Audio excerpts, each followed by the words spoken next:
what sort of fascinated me about the opportunity to do something like this, in a strange way,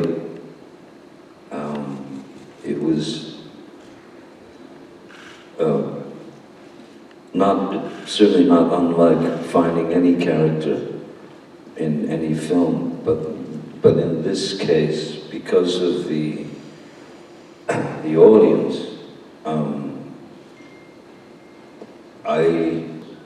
and noises, but scientifically, what do they react to? Is it ooh? Is it ah? Is it ee? Is it, you know? Mm-hmm. So I did a bit of that, and I thought what would be great is to invent a language for the character, and then they had the patience to deal with me after that, even because I thought the only move now is to mix my dialogue with the actual sound of a puffin, of one of the birds, to give it an organic support, as it were. Era un personaggio completamente diverso, quindi ho cercato di capire come mi potessi documentare. Ho letto molti libri di Desmond Morris, ho fatto una serie di ricerche interessanti che hanno analizzato quali fossero i suoni a cui reagiscono generalmente, diciamo, i bambini lattanti, i bambini molto molto piccoli. Non soltanto noi sappiamo che il bambino, se gli fai le facce buffe, ha comunque una reazione, ma volevo capire proprio da un punto di vista più scientifico quali fossero i suoni o comunque i rumori ai quali il bambino reagisce, se era U, A, I, E, quindi mi sono documentato e ho continuato a studiare, a prepararmi, e poi devo dire che è stato anche molto bello perché con loro è stato importante lavorare. Loro hanno avuto la pazienza, mi hanno sostenuto, sopportato e hanno avuto la pazienza di aspettare, perché quello che volevo cercare di realizzare e quello che è stato fantastico nell'inventare questo personaggio,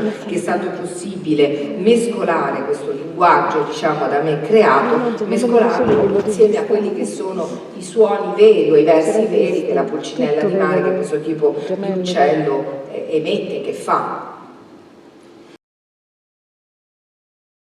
Carpeta che appena fatto testimonia questo sodalizio incredibile che hai con gli spettatori più giovani. Da Edward Mani di Forbice, Alice nel Paese delle Meraviglie, dai Pirati dei Caraibi fino ai Puffins, appunto. Quale credi sia il segreto di questa tua relazione speciale con il pubblico più giovane, in modo particolare?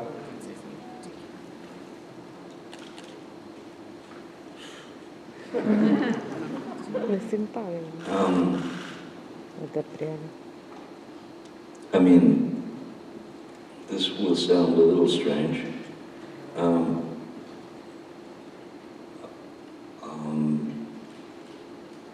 Because ultimately, I mean, my job is, you know, or my day job is as an actor, or has been as an actor, and I've had the opportunity to address certain challenges within the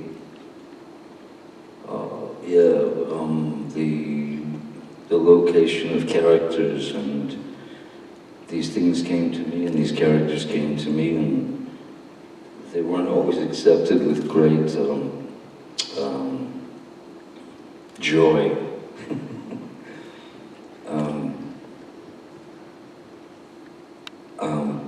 So for me, for example, when I was a kid, on like, I think it was like Sunday afternoon, there was a public broadcasting channel that showed silent film.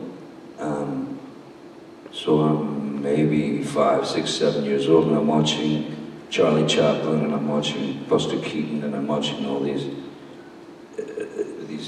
incredible genius,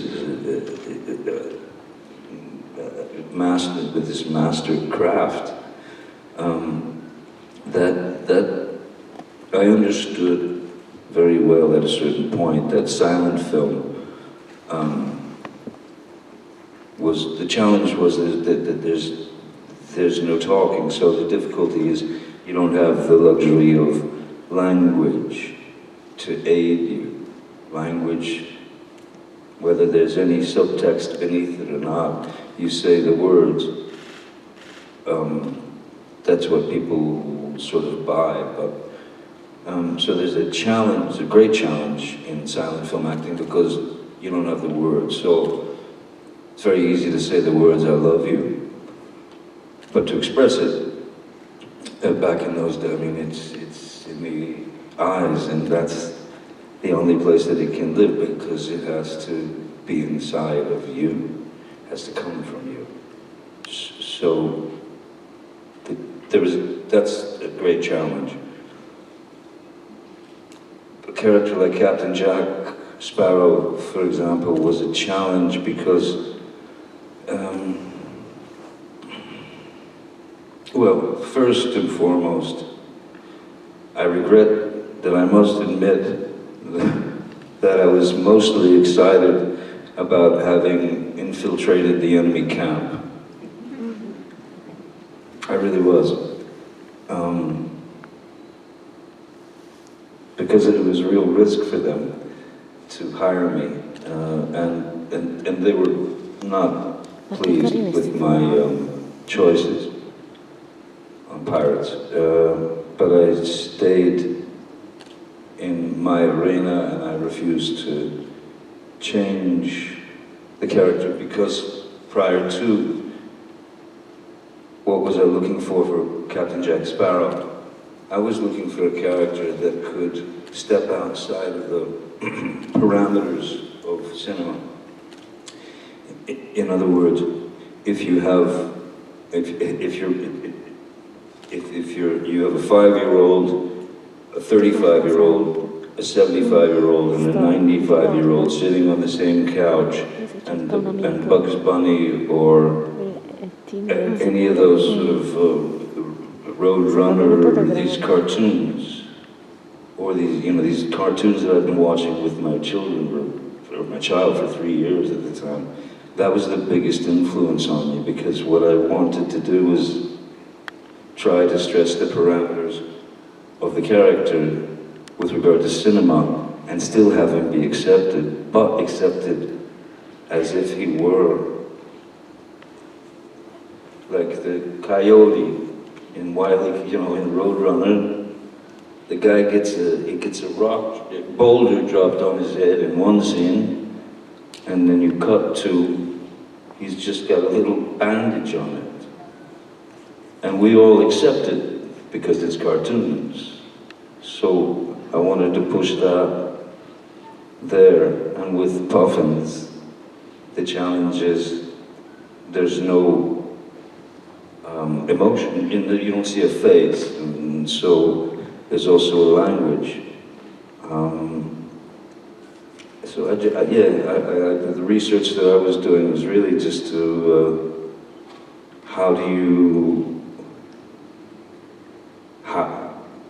all of us think of it every time we see a baby. How do you make the kid laugh? What are the things that he will react, or that he or she will react to? And that was really a great challenge, because it's just a voice, and it's not a language that you understand. Yet, watching it, and thinking about the audience, it's a kind of abstract, absurdist, beautifully kind of carved. My career is about the same as it always was. It's there, but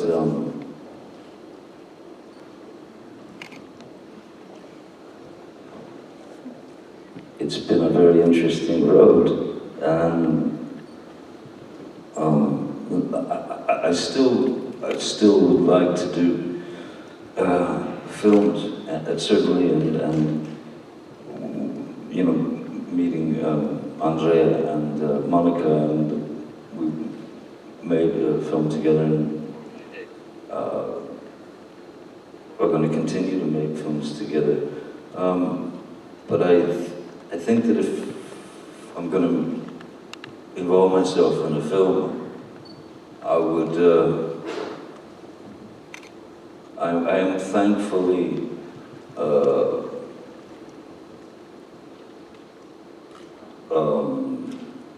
far away from the machinery that spits out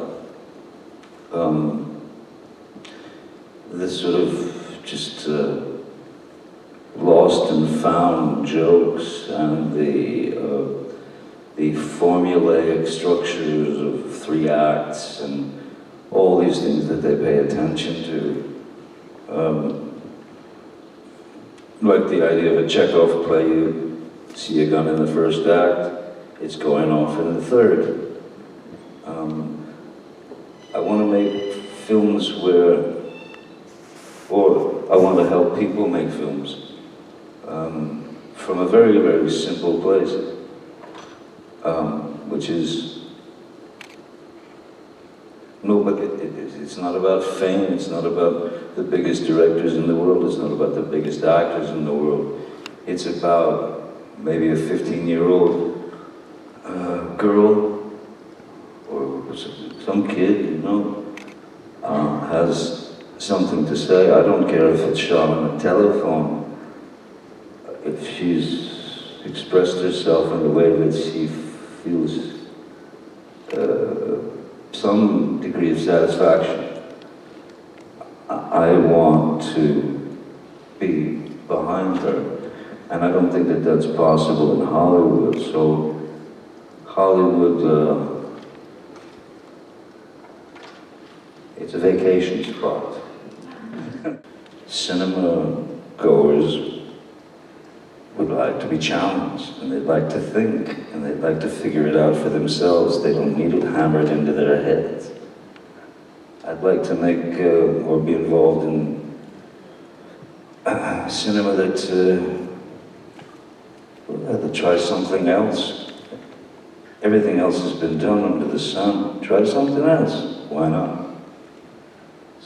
Possibilità di realizzare altri progetti, di realizzare altri film insieme e credo di potermi definire sono abbastanza grata del fatto di essere fuori da questo meccanismo che sputa praticamente battute o cose abbastanza scontate, cose fatte come basate sulle formule, quindi un qualche cosa che non ha nulla di interessante. A me piace, ho il piacere di realizzare, di fare dei film che sono qualcosa di particolare, che vengono magari da un luogo, un qualcosa molto semplice. Non mi interessa il discorso del grandissimo nome della regia, del grandissimo attore, magari mi piace realizzare qualcosa con una ragazzina quindicenne o un ragazzino che ha qualcosa da dire, che ha qualcosa in testa, magari una cosa girata con un telefonino, che però riesce a tirare fuori, a esprimere. Ritengo che Hollywood sia un posto solo dove andare in vacanza, perché fondamentalmente credo ci sia tantissima mancanza di capacità, mancanza di conoscenza, quindi preferisco lavorare in questo modo, in questa direzione e fare qualche cosa che mi interessa piuttosto che tornare, diciamo, comunque ad adagiarmi o andare a lavorare in questa macchina della foto.